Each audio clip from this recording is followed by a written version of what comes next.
থাকিলেহেঁতেন আমি মহিলা উদ্যমিতা পালোহেঁতেন নাপালোহেঁতেন। অসমত যদি কংগ্ৰেছৰ চৰকাৰ থাকিলেহেঁতেন 1.5 লাখ ল'ৰা ছোৱালীয়ে চাকৰি পালেহেঁতেন, এতিয়াও নাপালেহেঁতেন।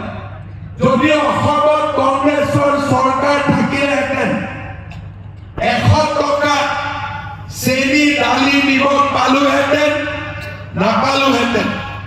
আজি যদি অসমত কংগ্ৰেছৰ চৰকাৰ থাকিলেহেঁতেন ডিব্ৰুগড় মেডিকেল কলেজ হ'লহেঁতেন, এতিয়াও নহ'লহেঁতেন।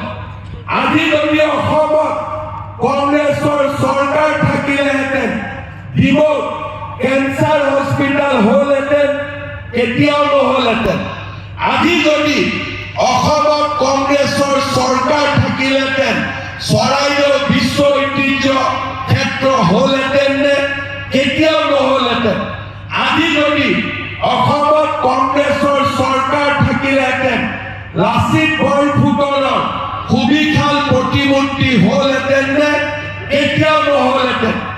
আজি যদি অসমত কংগ্ৰেছৰ চৰকাৰ থাকিলেহেঁতেন আমাৰ বিহু আমাৰ ঝুমুৰ বিশ্বমঞ্চ পালেহেঁতেন, এতিয়াও নাপালেহেঁতেন।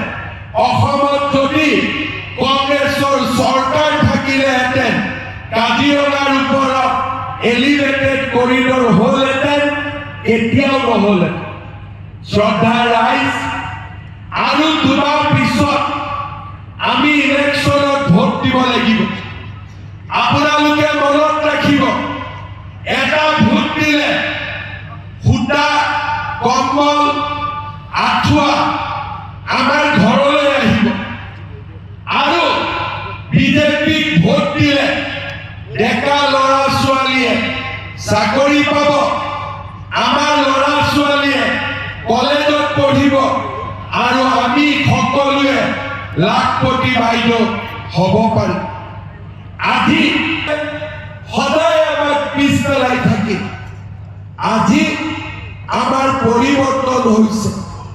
আজি অসমে নতুন ৰূপত আত্মপ্ৰকাশ কৰিছে, আৰু আজি অসমে নিৰ্ভীকভাৱে আমি ৰাইজৰ মংগলৰ বাবে কাম কৰি গৈ আছো।